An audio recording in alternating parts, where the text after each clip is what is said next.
iki anak-anakku. Iya aku Puntadewa, aku Permadi, aku Bratasena. Putra ingkang sampun kaloka Pandhawa menika. Iya Kyai, menang ngaten iki menika kembar Raden Pinten Tangsen. Engko tak pathak watu raimu. Wong mudeng wis ngarani. Dikira nang kula ning kene. Sanes, kula menawa sanes kembar. Kembar kok beda. Sing dhuwur siji dhuwur sijine kaya ompak ngono kok kembar. Lajeng jenengan menika sinten? Nami kula Petruk. Kula Bagong. Oh, dados bau to. Minangka sambuting carita nenggih. Sinebat ing padukuhan Manahilan, Taladan Negari Kacapra. Tengah wisma wonten bukuk alit. Katengah sampun reyot ing madyaning wisma wonten ingkang sami lenggah nenggih menika ta Ki Demang Ijrapa mus pikun Yuswa ketingal jinajaran ingkang garwa Nyai Ruminta Waswani ugi putra kekalih ingkang putri namipun Pindri dening jaler ingkang nama Bambang Arawan nuju sami lenggan eca pangandikan teka mangkono pataning Sang Ratu Kunti sumalambah para Maja Pandhawa.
Hatap para apsari tumunpun ing Sang Dwija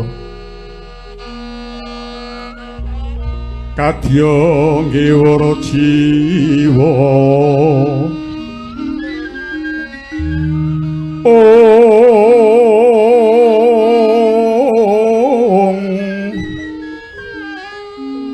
kakasing tias dahat kewraning karyanira tan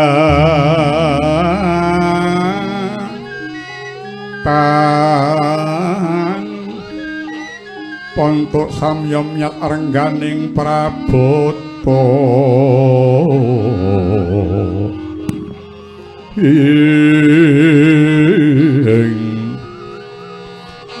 ing kadhep kumapindha pangawening Sang Dwija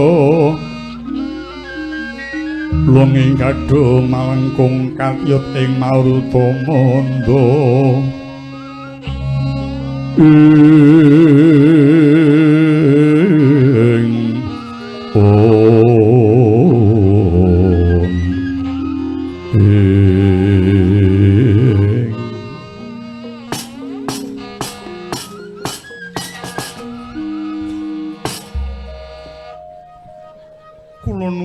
Kisana nyuwun pangapunten dene kula dalah yoga kula mlebet ing wisma mriki ingkang tanpa matur langkung rumiyin Kisana. Oh inggih boten dados menapa. Nuwun sewu menika dusun pundi saha sinten sing ngandika asmanipun Kisana? Menika dusun Manahilan. Kula menika Demang mriki nami kula Ijrapa. Demang Ijrapa inggih. Wingking menika sinten? Menika semah kula. Naminipun Nyai Ruminta. Gong apa? Tak kira anake. Kae bojone.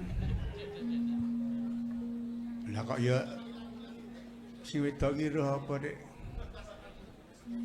Sing lanang kaya pincuk kok. Aja seru-seru. Jodoh ki ora kena dipaidu. Mbok menawa sing wedok mbiyen lagi mendem ditakokke gelem. Nek wis sadar tak kira mesti kaget iki. Ora limbang kok. Iya, lanang sing wedok gedhe dhuwur bawakane teji ya, Tru. Iya. Mesti sing lanang kerep kalah. Ada kaya sing mburu geger ki wedi sing wedok. Saiki nyandini melu. Soalnya direbut karo kirik, kok kirik, uang no kirik. Menika semah kula aja do grenengan cangkeme nek omong dikira aku ora krungu apa. Kupingku isih tengen. Bocah kok nek kira-kira ora seneng metu kok aja nyawang bojoku, malah aku samar kowe nyawang bojoku. Ketoke jluthak kabeh ngono. Tiba nawan kok kena ngau anget awake dhewe. Iki ambak sak anakku ning bekti nyang aku ngopeni nyang aku. Iki bojo sing ngerti nyang wong lanang. Iya ya. Percaya ini ya deloken ora suwe. Kok malah diancam. Wingking menika yoga kula naminipun Niken Pindri kalian Bambang Rawan. Inggih. Nuwun sewu. Panjenengan menika sinten lan saking pundi? Kok sajak ketingal payus polatanipun katingal layu-layu kawontenanipun. Inggih Ki Demang Katepangena. Kula menika saking laladan Ngastina nampi kula pun Kunti. Kok capet-capet kula nate mireng asma Kunti. Nuwun sewu lho menika. Menapa boten klitu bilih menika Sang Dewi Kunti Talibrata garwanipun sawargi Prabu Pandhu. Inggih awon-awon leres kula menika Kunti garwanipun Sultan Prabu Pandhu. Aduh Gusti kula, aduh.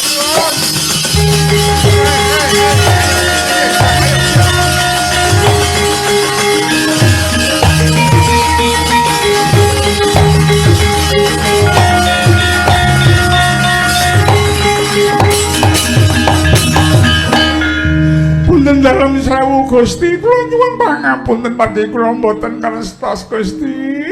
Saestu Gusti, ampun pasang olah dhateng kula sampun nyungrumaosi kula lepat mboten ngertos paduka menika sekar kedatoning Ngastina prawesanipun Garing Ngastina. Sungkem kula Gusti. Inggih kula tampi dawah sami-sami. Ampun basa kula mindak kualat mangke. Ampun basa ngoko kemawon kalian kula basa makul mangke lanjut sang jembalik gesang kula. Paduka sesembahan kula Gusti Putri Sakratu Kunti Talibrata. Aduh yung yang ngimpi apa wae dhewe ya. Mbokne ketemu kan Prayagung luhur iki sembaning para kawula Ngastina. Inggih Kyai, aduh bejo kepayangan kowe Pindri. Lan kowe anak Kurawan ora nyono ya nyiruminta kalau ketekan wahyu kang eja wantah. Iya Ki Demang, aku Kunti Talibrata saka Praja Ngastina. Lono nggih bejo kemayangan gesang kula Gusti Putri Prangrawa wonten ing sudung kula mriki. Lajeng wingking menika sinten? Iki anak-anakku. Iya aku Puntadewa, aku Permadi, aku Bratasena. Putra ingkang sampun kaloka Pandhawa menika. Iya Kyai. Menawi ngaten iki menika kembar. Raden Pinten Tangsen. Engko tak pathak watu raimu. Wong rumudeng wis ngarani. Dikira nang kula ning kene. Sanes, kula menika sanes kembar. Kembar kok beda. Sing dhuwur siji dhuwur sijine kaya ompak ngono kok kembar. Lajeng jenengan menika sinten? Nami kula Petro. Kula Bagong. Oh, dados anu bau to. Wis arep muli ngarani. Nyata ya ngono ya, Kang. Heeh. Nggih, pun pangaten nggih, Mbah Demang, kula Petro. Nggih, pangaken nggih, Yuruminta kula Bagong. Lho, kok bojoku to? Ora aku. Oh, nggih, Kyai Bagong. Ngatur nuwun nggih Kyai Bagong. Padha-padha. Wah, ning ya digo tenan gitu lho. Wis. Halah, ora nyono mboke karo anake kok padha ayune ya. Lah karepmu apa tak bojo tak pateni sik ngono. Oh, dosa gedhe kaya ngono. Kula nuwun sewu Gusti Putri kok ngantos rawuh dhateng sudung kula mriki menika mengko wigatos ingkang pundi? Iya Ki Demang. Aku sayoga kabeh iki lagi padha nindakake lelana brata. Oh, lelana brata. Iya. Nyuwun ngersaning Gusti kang nyipta jagat muga sinuwun panduwantuk sawarga langgeng. Oh, inggih. Kula nderek ndongaaken. Nyai Demang aku wis ngerti marang aku. Lah ngaten ngaturi pirsa. Kula menika rumiyin nggih abdi Ngastina. Kawula Ngastina kula meniki. Mengkono inggih kula rumiyin mapan wonten ing Banjar Junut. Namung mugi kawuningan kula mboten betah pun mriku amargi saking daksyanipun ing nami Dursasana menika. Kaliyan kula sak keluarga kula menika sampun dir-diraken dipeh menika anak ratu. Saestu ngantos ngancam badhe mejahi kula mlayu istri kula dipun mboten pareng. Mengkono nggih nika badhe dipun remeni kalih Dursasana niku. Ati timbangane kula kelangan bojo kula minggat ninggal griya. Lajeng kula kesah saking Ngastina jemujug wonten laladan Eka Cakra jemujug ing Manahilan mriki.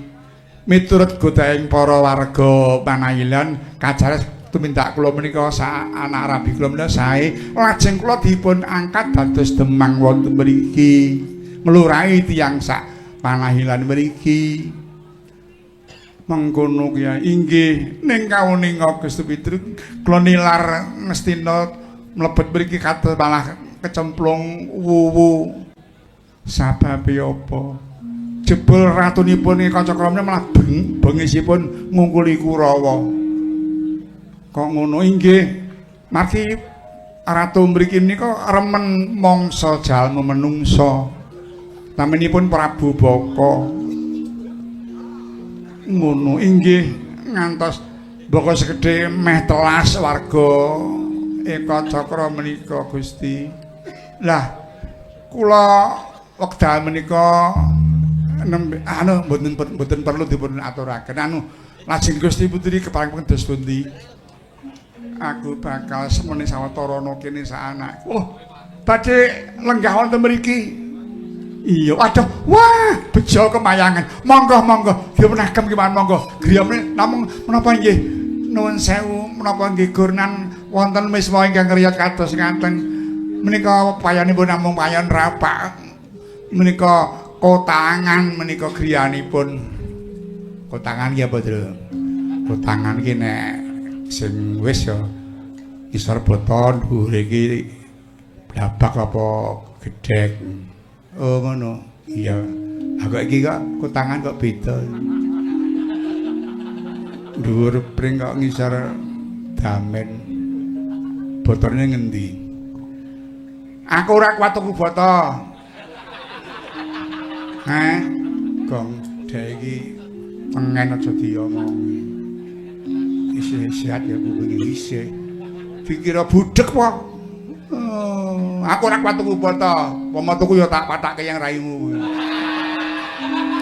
oh bae anu ya ketapan aten dilongkas sesira urip kuwi urip karepe ra karepe inggih monggo anu iki badhe nyari wonten mriki sedaya wonten pinten kabeh ana nenem aku lan anakku 5 oh nenem iya kula kinten cekap nek kagem sare nenem piyayi sak cekap Gusti cekap nggih lah kok kene kok ora dijatahi to piye kok mung 6 iki terus sing liyane nyang ndi iki kok anu Mbah mboten 6 ning sedasa Gusti Putri ya ora kelingan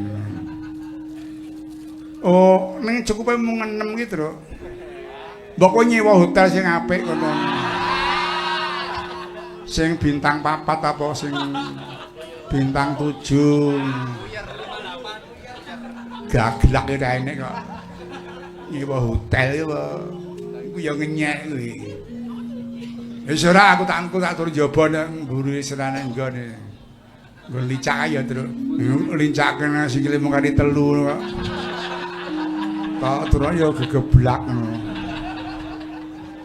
iya sapa enak ya sekolah ketang jaring dami ya nek isih kowe gelem isih nang nggon sing nggo kandang pitik mburi omah kae isih eneng tak kira dadi kon kumpul telek go awake dhewe ya nganyelke kok pendhita iki wong goleki nepane ya kleri Gusti Putri sing apik ora kurang mingkari ambruke kok ya dinepi lah ya ta wis doyong mengulo tok dicagak koetan apa ora bablas bakale ya saanane kiai aku nedha nrimo kepareng nampa marang praptaku sak anakku nggih menawi ngaten anu mbokne wonten menapa mbok kana nggodhog banyu kana digawe wedang apa teh apa kopi apa ora sasan catak warna-warna aku ora nate ngombe sing kaya ngono cukup aku banyu kendi wae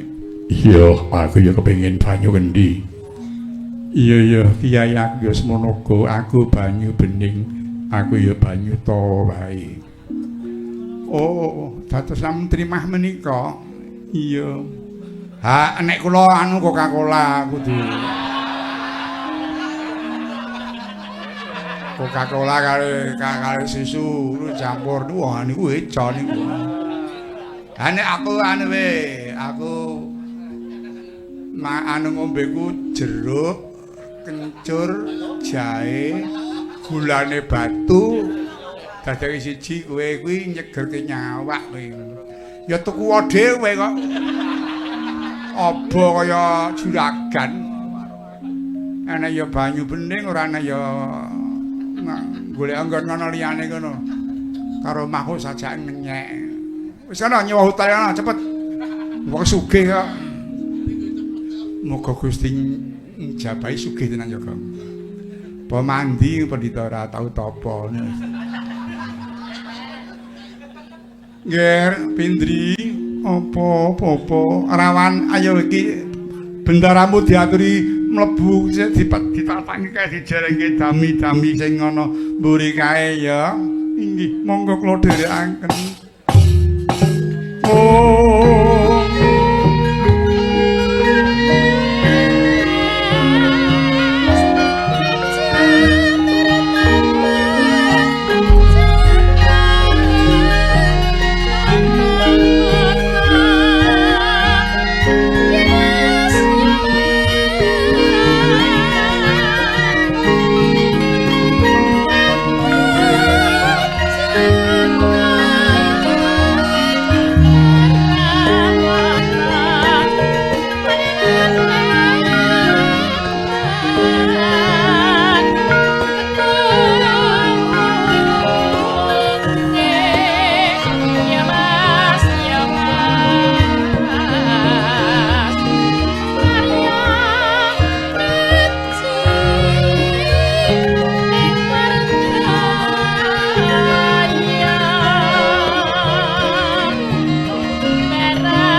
kemayangan ora kaya awake dhewe ya Nyai. Kerawan Sang Ratu Kunti Talibrata kuwi panemeswari Ngastina. Inggih Kyai. Kepareng nyari ning sudunge awake dhewe waduh jan nemu bejo entuk kamulyan sing ora kira-kira. Inggih kula nggih nembe menika semrep Prameswari Ngastina dalah para atmajanipun. Wah anake Kyai bagus-bagus kabeh. Siji ketok gagah perkasa. Iya wong pancen praing luhur kok Nyai. Inggih. Gek piye sing ngopeni Gusti Putri karo putrane arep dicaosi apa? Lah pandhitipun sugata menapa? Lah eneng apa? Enten apa to Kyai? Namung kanten diwul sadangan kalian sekul wadang ing kala wingi kangge pancenan awake dhewe mriki lho Kyai. Liyane ora enek. Mboten wonten anu sayur apa. Namung orang kelor kuwi malah apik kuwi. Kuwi malah sehat kuwi. Kalian bayam Jepang sapangilanipun kula damel sayur bening isih nggih namung kanton kinten-kinten cekap tigang tiyang nang sampun mambu kok Kyai. Mbok kono blanja kono. Blanja ki duwite saka ngendi wong ora kae blanja kok. Sajak kaya sugi-sugi ya kok blanja maton perintah ora nonton kahanan. Wingi kae entek sing tak blanja bubuhan rong tarep wingi apa. Sampun kalis tek kaya akeh-akeh dubuhane iki. Cukup dienggo mam telung dina matur nuwun. Mbok kono golek serempetan-serempetan sik kono. Nyilih nggone sapa aja ngisi-isini to sing rada prawira. Kula nggih seneng mripurane sing nggo mrirane ku napa? Kok golek serempetan kok sing nyaur kapan? Saka ngendi le nggo nyaur? Lah ya kuwi to. Apa aku kelakon barang? Lah nggih. Niki dereng sanggeman sampean kalih Prabu Baka lho Kyai. Niki pun dawuh rak sampean. Pripun Kyai? Kyai. Kepalaku petung awake dhewe niki. Wis ora duwe apa-apa kudu pasok beras agrobak kalih menungso siji niku pripun niki. Lah iya aku yo nganti judeg pikiran. Engko sapa aku dhewe sing mangkat krana ben dipangan karo Prabu Baka. Perkara beras rasa dikek ora iso nempur nganti dhuwit. Aku tak ikhlaske nyawaku tak nggo ngayomi anak-anak lan bojoku. Ampun sampeyan, ampun sampeyan. Sampeyan niku wong lanang tanggung jawabe luwih gedhe. Timbang sampe sing mangkat lung kula kawon sing mangkat. Kula kajenge dipangan dening Prabu Baka. Wah. Kepenan Prabu Baka. Mangan kaya ngono apa ora endah saya. Ora sak kowe aku wae. Mboten kula mawon ora kowe sing ngopeni anak-anakmu, aku sing ngorbanake ora apa-apa. Biyung bapa aja biyung karo bapa sing arep mangkat dipangan Prabu Baka. Anakmu Pindring saguh dadi bebanten bapa, aku karepen dipangan Prabu Baka. Sampeyan ngopeni karo Adi Kurawan karo biyung. Aku wae lilakno. Ah ora. Bapak ya ora, Simbok ya ora. Pindri ya ora. Aku anak lanang. Aku sing tanggung jawab. Bapak ngreksa biyung karo Pindri sing mangkat aku wae ben aku dipangan Prabu Baka. Aku anak lanang.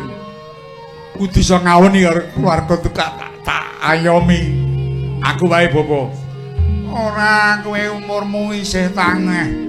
Aja kowe ngrawan, malah aku titip biyungmu karo mbakyumu reksanen aku wae sing dipangan. Ora, aku wae. Padoko mangan aku mesti kurup tinimbang mayang mangan bobolo biyung karo Pindri. Ora, kowe wae sing tunggu omah ya, rawan aku tak mangkat reksanen bobo karo biyung. Aku wae sing mangkat. Ora, aku wae. Ora. Mesti aku sing mangkat. Aja dadak sapa-sapa. Ngene wis tinimbang padha rebutan kepengin dipangan. Lho saiki ayo mangkat bareng wae. Aku kowe karo mbokmu rawan terus mangkat kabeh bareng nyang Kacakra. Omah ditinggal. Wis ana sing nunggu Sang Ratu Kunti sak putrane. Tilakno, ayo mangkat bareng karo aku. Kiai.